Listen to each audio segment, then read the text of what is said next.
Hi guys, welcome back to College Fashio's blog or YouTube channel. Today I will be looking at some of the 5-minute crafts. I don't know if you've seen those videos on social media. They pop up on mine all the time. But we're going to be looking at some of the fashion ones that you don't have to like sew or like glue anything because I don't know how to do that. But yeah, we'll be looking at some of those crafts and how they work and if they actually look good. So yeah, let's get started. So I went ahead and changed into a tank top because some of these crafts don't look good unless you're wearing a undershirt, and they wouldn't look good with my birdie t-shirt. So the first craft we will be doing involves a cardigan, and I picked this black cardigan. Happens to be see-through.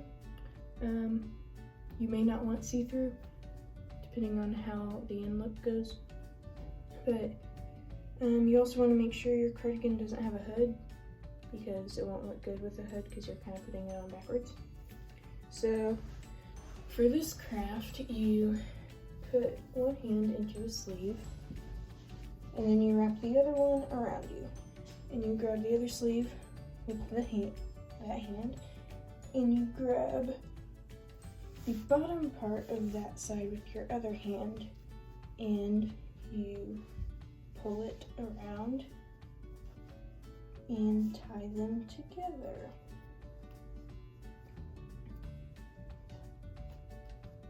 If I can get it tied. Okay, and that is what this shirt looks like. It's not the worst thing I've ever seen. This long flap kind of looks weird, so you could probably tuck that in somewhere if you needed to. I personally don't like the one long sleeve and one open shoulder. That's just not my style. But it could definitely work if you really liked it and you had a good cardigan that would go.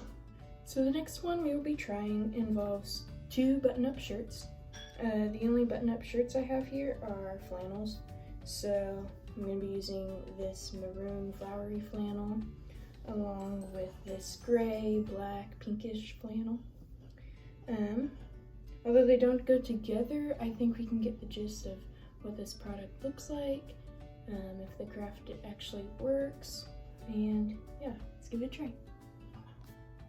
So to start this one, you put one sleeve on for one flannel, and then the other hand goes in the other flannel. And then you go ahead and button it all up.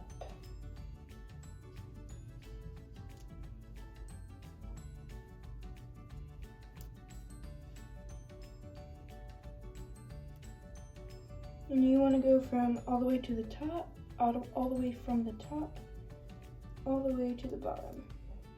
Now it looks like my flannels are different sizes, so obviously this wouldn't work again for these two in particular, but if you get shirts that are the same size, then it will work.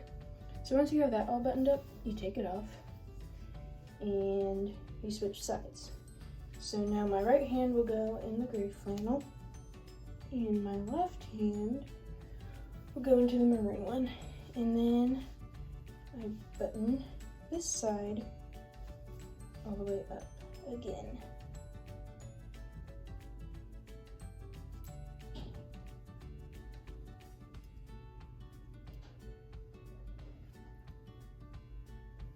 And again, you want to go from all the way at the top to all the way at the bottom.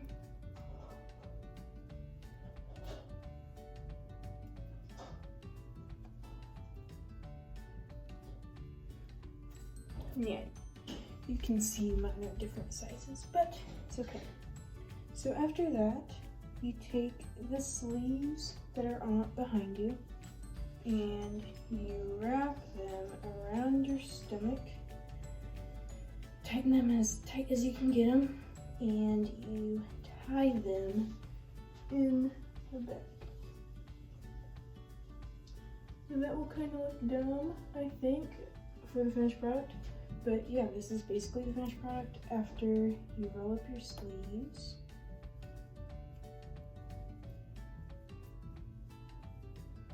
And since this has this little flat button to keep them there, I'm gonna put that on.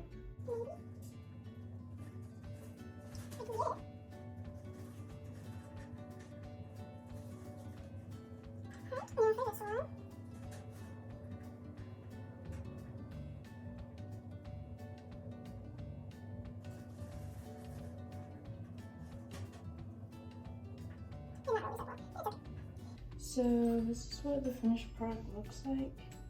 I think it could actually look kind of cute if you have the right shirts. Mine obviously looks kind of dumb. You want to fix the top too, to where these are down. I guess you could put them up if there is another button there. Mine do not have another button. The bag, I don't know if I like that tied part, but again, it's not the worst thing I've ever seen if you have the right shirts. Mine obviously does not look good, but that's okay because I will never be wearing it. So for this next craft, you're gonna want to use a t-shirt.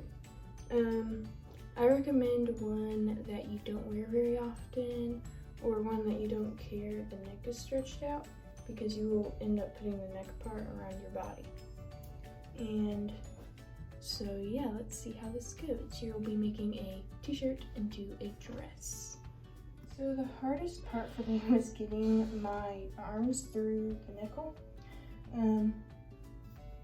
Might be difficult for you too. So the next part with the sleeves, you have 2 hair ties, one for each sleeve, and you just put a hair tie around the end of it,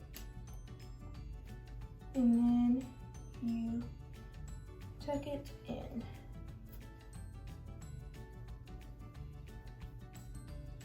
To where it's hard to see. I'm gonna do it with this side as well.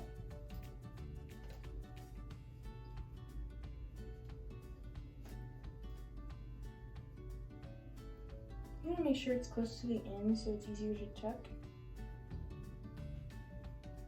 and hide. So obviously this does not look good, so in the video they added a cardigan to it.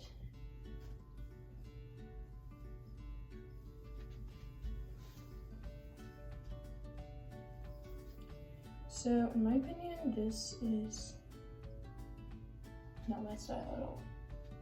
You stick out right here from where you tucked in the sleeves. The dress is boring. You can just buy a t-shirt dress for probably just as cheap as a t-shirt. Yeah, I don't recommend. This next craft, you need 2 hair ties again, and a loose fitting tank top to where the bottom is really flowy, because we'll be making this tank top into more of a crop top by tying in the sides and folding it under. So let's see what it looks like. So once you have the tank top on, you take the side and you tie it with the hair tie. Then you do the same with the other side.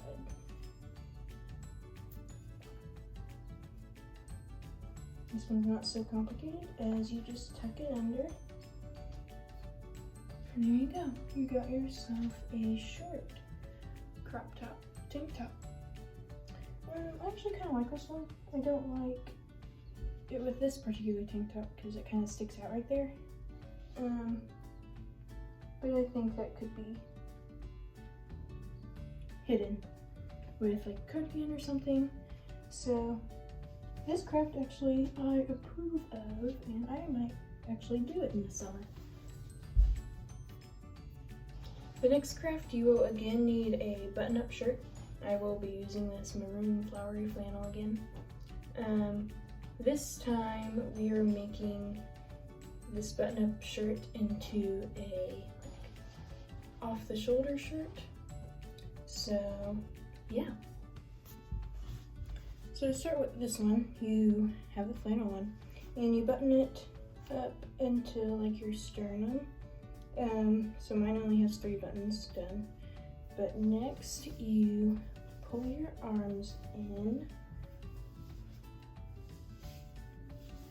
and you turn it around.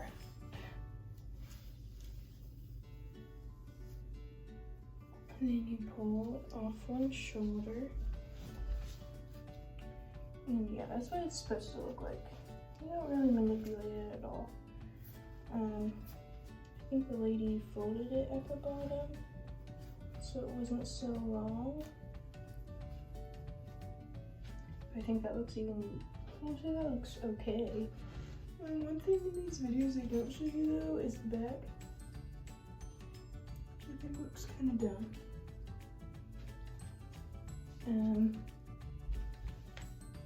I don't like this one at all. I think this looks stupid because all button-up shirts have this collar and it's just kind of flapping around. So don't recommend. Don't do it. You'll look dumb. So this next one is more of like a trick than a craft. You'll need a cardigan or a sweater or something that can get snagged easily and that already has a snag in it, and you'll need a bobby pin. So what you do is you find the snag and you stick the bobby pin in it. So there's my snag and I stuck the bobby pin in, and you pull it through all the way. And then you grab the other side and you stick it through the sweater.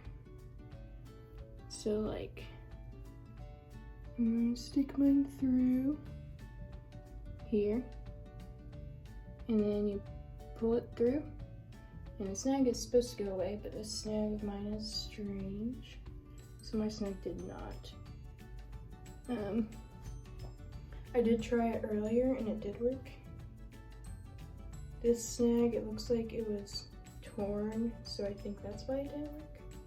That's how you fix a snag, and it usually works. It won't ruin your clothes if you try it and it doesn't work though. So I recommend using that tool, especially if you already have a bobby pin in your hair and you like just snagged it. You can just stick it in, pull it out, pull it through. It just hides the snag. It doesn't really fix it necessarily. So the next one is more a trick also, rather than a little craft to manipulate your clothes into a new product. But this one, you need some pants, a shirt, anything with a bleach stain on it, and a black permanent marker, like a Sharpie. So a couple weeks ago I was cleaning my bathroom and I actually got bleach onto my lounge leggings. So although I don't wear these anywhere but the house, they do have a bleach stain that can be fixed, hopefully, maybe, by this black marker. So basically all you do is you color in the bleach stain. So let's see how good it works.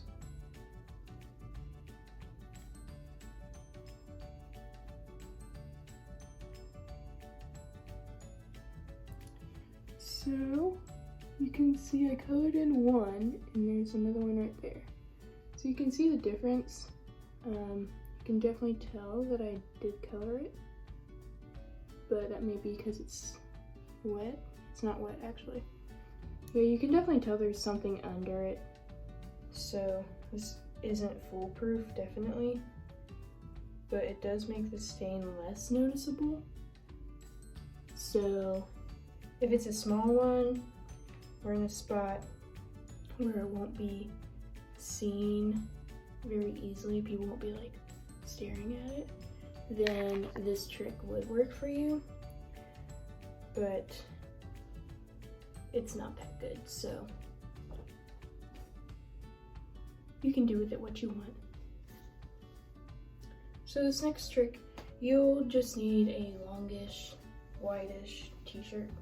I saw a similar version on the videos that I watched, but this is one that I just always do with this shirt. So you'll need to be wearing jeans where you have a belt loop, but if you want to make it tighter or shorter, you just stick it in the belt loop, and then I always like to hide the belt loop so it doesn't look like I'm sticking my shirt inside of it, and I just like wrap it around again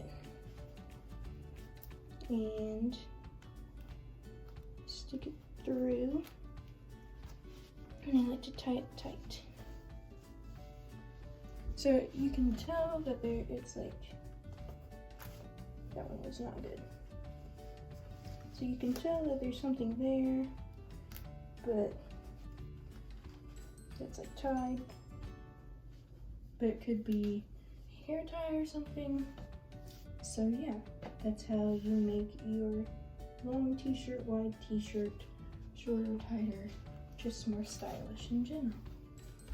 So that is the last tip, trick, craft that I have for you today. So I hope these were useful. I hope they showed you what works and what doesn't work.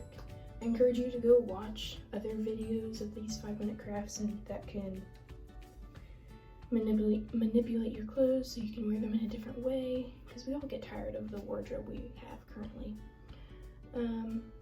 There are ones that involve sewing and fabric glue, so if you're into that and if you're good at that, then you can do those too.